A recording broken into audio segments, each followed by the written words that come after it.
Right, buddy, welcome back. Latest Manchester United news. Now we're going to have a conversation about Bryan Mbeumo. We have some other updates on the goalkeeper situation as well, which we will talk about. But listen, we need to get this Bryan Mbeumo deal done. We've seen Morgan Gibbs-White go to Tottenham. We've seen Johan Wissa being heavily linked to... we've seen Nottingham Forest being linked to Johan Wissa. We have to go and get Bryan Mbeumo done. It's a huge wake-up call for United. As I said, we know Manchester United, we know that Brentford do not want to sell both Bryan Mbeumo and Wissa. So, listen, if one of them goes, like just say Wissa goes to Tottenham or Nottingham Forest, that means Mbeumo's going to stay. And that does really put United in the bin, really. I mean, Spurs showing more ambition than United. They've won the Europa League, they win the Champions League, they've got Gibbs White, Kudus, on top of the squad they already have. Like, they're strengthening in depth. Now, Bryan Mbeumo exits and a striker is the current focus for Manchester United. So it's looking like Mbeumo.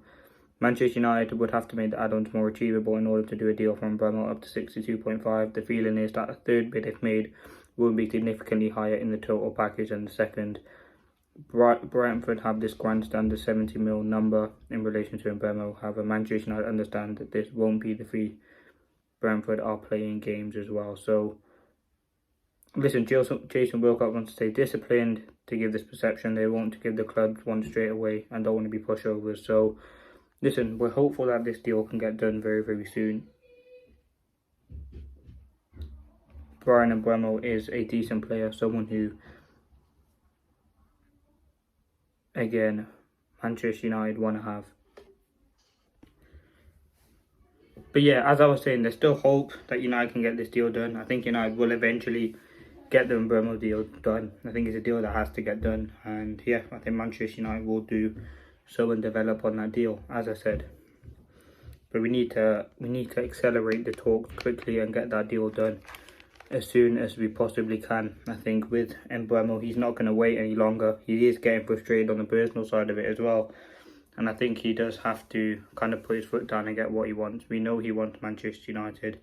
So let's see what happens there. But that's the latest on Mbeumo. We know the deal wants to get done. It's very frustrating how long it's taken.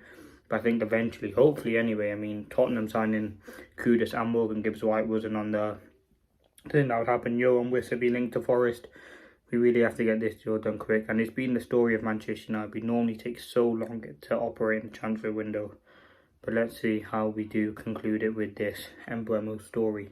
Now the next thing, Højlund. Due to him being happy to stay at United, any exit for Højlund would have been driven by the club side. Now, obviously we know it was kind of Højlund's dream when he first joined. He kind of wanted to join United.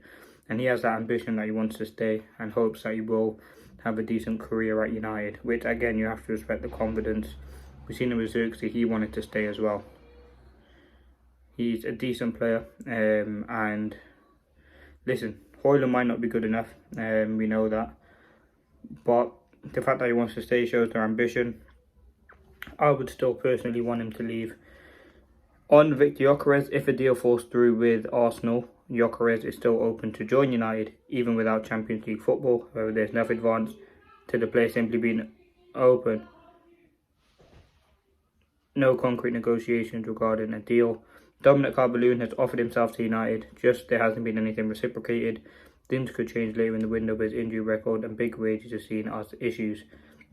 At the moment, there's nothing with Vardy and Wilson beyond agents offering their clients, so that's kind of been shut down. I mean, typical thing for an agent to do would be offer his players to clubs, especially when they're on free agents. I think he is a decent... the free agent market sometimes is decent, but not with these sorts of players. The young players is more favourable, but going for Wilson or Vardy isn't really, or Calvert-Lewin isn't something that United are going to do. And I think that's something that does make a lot of sense. These problems have keep arising at United with the free agent. We're used to signing old strikers. I think we need someone in the region of maybe 25 to 29 who can come in and be an experienced pro. But let's see what does happen there. But all we can say is Calvert-Lewin, Vardy and Wilson will not hopefully be joining Manchester United. Now the next thing, Andre Onana. There's been no message from United that Onana is up for sale. He doesn't want to leave either.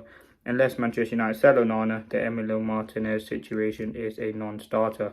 Botafogo keeper John Victor is a concrete target. He's prepared to be someone who's likely a backup, if not there to provide competition for the starting spot.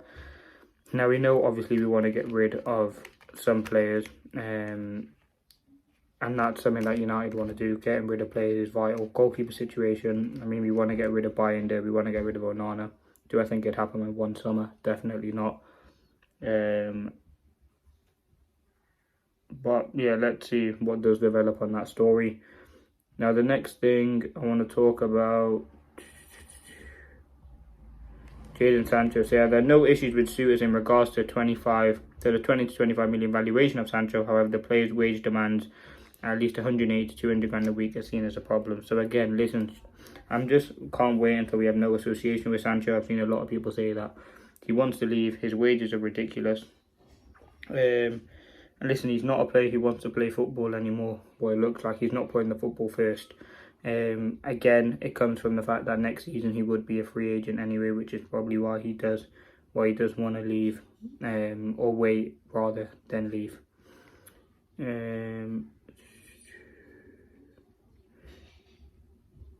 On Ndidi, it's just not going to happen. A similar thing to Calvert-Lewin. Brentford, Frank Onyeka. However, he has interest from Valencia and Burnley. And with Christian Norgard leaving, it doesn't seem very likely. And that's it. Well, this is something that's coming from the Cameroon assistant coach. I spoke to MBUEMO about a week ago, and he's already very calm with everything that's going on. But of course, he's already told them he wants to go to United. He just wanted the two clubs to find an agreement, and he's very grateful for the opportunity that has been given by Brentford in his career. So that's something definitely to look out for. Brian MBUEMO wants United. We've known that he's given us his first choice for quite a while. But listen, I'm going to leave it there. And that's been the update.